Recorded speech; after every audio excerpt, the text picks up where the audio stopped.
আসসালামু আলাইকুম। শুনছেন সংবাদ শিরোনাম। বাঞ্ছারামপুরে মেঘনা নদী থেকে অবাধে লুট হচ্ছে বালু। এখন শুনবেন বিস্তারিত।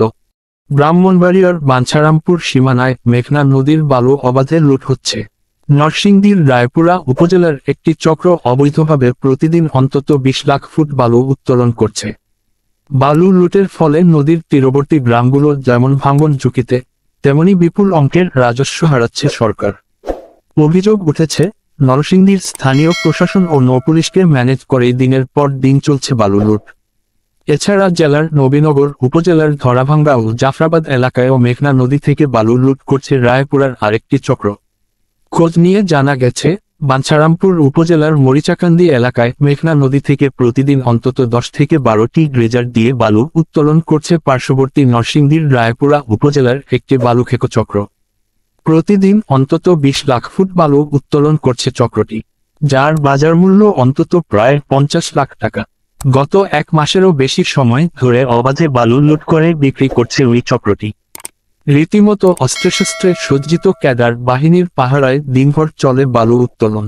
বালুখেকো চক্রের নেতৃত্বে রয়েছেন নরসিংদীর রায়পুরা উপজেলার আলোকবালী ইউনিয়ন যুবদল নেতা কায়ুম মিয়া।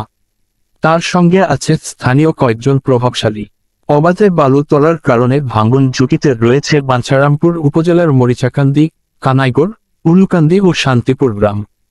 অপরদিকে নবীনগর উপজেলার ধরাভাঙ্গা এলাকায় মেঘনা নদীতে 5 থেকে 7টি ড্রেজার দিয়ে গত 1 সপ্তাহ ধরে অবৈধভাবে বালু উত্তোলন করছে রায়পুরা উপজেলার অপর একটি চক্র। স্থানীয় বিএনপি কয়েকজনকে নিয়ে এই চক্রের নেতৃত্ব দিচ্ছেন রায়পুরা উপজেলার মির্জাচর গ্রামের বাসিন্দা নূর ইসলাম। এই চক্রটি কয়েক মাস আগে নবীনগর উপজেলার চোরলাপাং এলাকা থেকেও বালু উত্তোলন করে। পরবর্তীতে উপজেলা প্রশাসন ভ্রাম্যমাণ আদালত পরিচালনা করে 5টি ড্রেজার জব্দ করে। সম্প্রতি ড্রেজারগুলো ছাড়ানোর পর আবারও ধরাভাঙ্গা এলাকা থেকে অবৈধভাবে বালু উত্তোলন শুরু করেছে। অনিয়ন্ত্রিতভাবে বালু উত্তোলনের ফলে ভাঙন ঝুঁকিতে রয়েছে নদীর তীরবর্তী গ্রামগুলো। এসব গ্রামের বাসিন্দারা নদীগর্ভে ঘর বাড়ি বিলীন হওয়ার আতঙ্কে আছেন।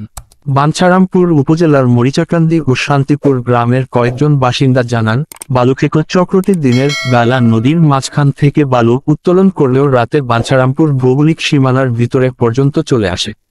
এভাবে অনিয়ন্ত্রিতভাবে বালু তোলার কারণে নদীগর্ভে বিলীন হচ্ছে ঘর বাড়ি ও নদীর তীরবর্তী ফসলি জমি। ফলে নদীর তীরে বসবাস ক্রমাগত ঝুঁকিপূর্ণ হয়ে উঠছে বলে জানান তারা। মূলত এই মহলে বালুর জন্য আসা ক্রেতাদের অস্ত্রের মুখে জিম্মি করে রায়পুরার বালুখেকো চক্রটি নিজেদের কাছ থেকে বালু কেনার জন্য বাধ্য করছে বলে অভিযোগ করছে ইজারাদার মুন্সি এন্টারপ্রাইজ।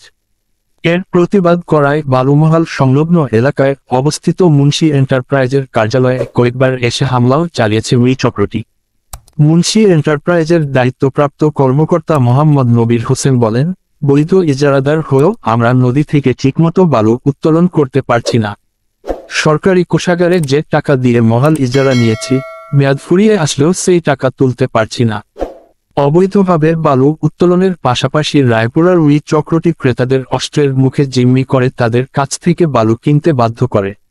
যেহেতু তাদের ইজারা মূল্য দিতে হয়নি, সেহেতু তাদের পুরোটাই লাভ। বৃহস্পতিবার 16 জানুয়ারি সকালে বাঞ্ছারামপুর উপজেলার নির্বাহী ম্যাজিস্ট্রেট ও সরকারি কমিশনার ভূমি নজরুল ইসলাম মরিচাকান্দিতে বালু উত্তোলন প্রত্যক্ষ করতে যান বলে জানান। তিনি বলেন, আমি গত মাসে জীবন বাজি রেখে 2 বালু দস্যুকে আটক করে 12 লাখ টাকা জরিমানা করি ও মুচলেকা নেই। কিন্তু আজ যারা বালু উত্তোলন করছিল তারা বাঞ্ছারামপুর সীমানায় বালু উত্তোলন না করায় ফিরে আসি। ওরা নবীনগর মৌজায় ছিল। নবীনগর উপজেলা নির্বাহীর কর্মকর্তা মোহাম্মদ রাজীব চৌধুরীর সাথে মুঠোফোনে জানতে চাইলে তিনি জানান, তারা অস্ত্রধারী দুর্ধর্ষ। তাদের 2 মাস আগে একবার আটক করেছিলাম। খুব শীঘ্রই নৌ থানা পুলিশ ও সেনাবাহিনীর সহায়তায় অভিযান চালাব। এ বিষয়ে জানতে চাইলে ব্রাহ্মণবাড়িয়ার জেলা প্রশাসক মোহাম্মদ দিদারুল আলম বলেন, অবৈধভাবে বালু উত্তোলনকারীদের বিরুদ্ধে নিয়মিত ভ্রাম্যমাণ আদালত পরিচালিত হচ্ছে। খুব দ্রুত আমরা বড় রকমের অপারেশনে যাব। যেহেতু এটি বারবার হচ্ছে, সেজন্য শাস্তিও দ্বিগুণ হবে। অবৈধভাবে বালু উত্তোলন বন্ধে এবার আমরা সর্বোচ্চ চেষ্টা করব। ব্রাহ্মণবাড়িয়া 24.নিউজ।